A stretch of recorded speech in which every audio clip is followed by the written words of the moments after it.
ఇప్పుడే జీ5 app download చేయండి. చూడండి మీ ఫేవరెట్ టీవీ షోస్ ఎప్పుడైనా ఎక్కడైనా. సుమరబోతే తప్ప మిగతా ఎదురుపోతే ఏడ్చేవాళ్ళు ఎవరున్నారు ఇక్కడ? గాయత్రి పాపను ఎత్తుకెళ్ళి ద్రోహం తలపెట్టాలనుకుంటే అది సుమనైనా సరే జాలి గాని బాధ గాని పడవ మావయ్య.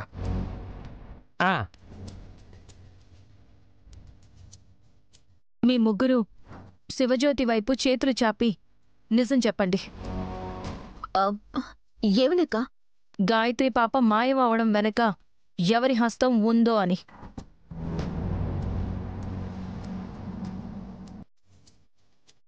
గాయత్రిని ఎత్తుకెళ్ళడానికి ఎవరు ప్లాన్ చేశారో కూడా.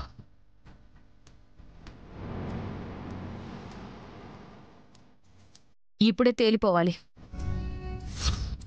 అలాగే నైని. పెద్ద బొట్టమ్మ మంచి జోష్లో ఉంది.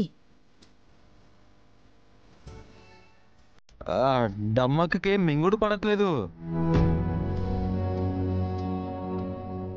మీరు చెప్పండి.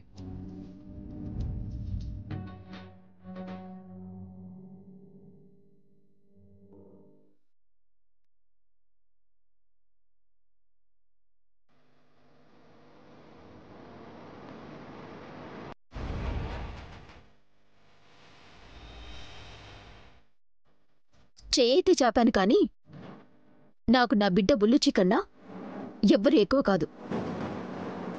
గాయత్రి పాపను ఎత్తుకెళ్లాలని నేను ప్రయత్నించుంటే ఉల్లుచి తల్లి ఈరోజే చచ్చిపోవాలి.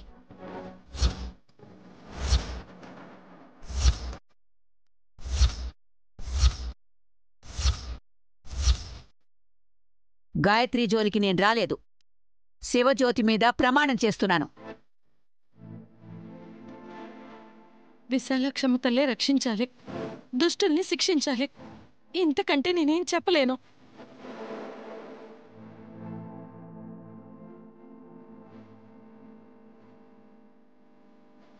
ముగ్గురు చేతులు చాపి మనస్ఫూర్తిగా ప్రమాణాలైతే చేశారు బ్రో.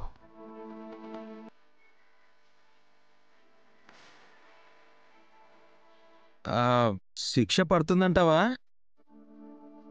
నిజంగా శివజ్యోతికి శక్తి ఉంటే అది నిరూపించుకోవాలి.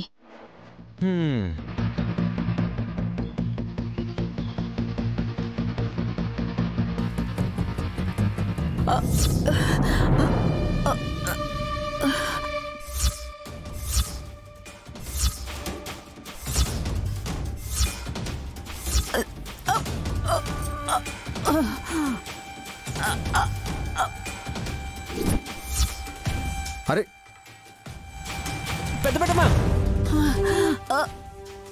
జీ5 యాప్ డౌన్లోడ్ చేసి అన్ని ఎపిసోడ్స్ పూర్తి ఉచితంగా చూడండి.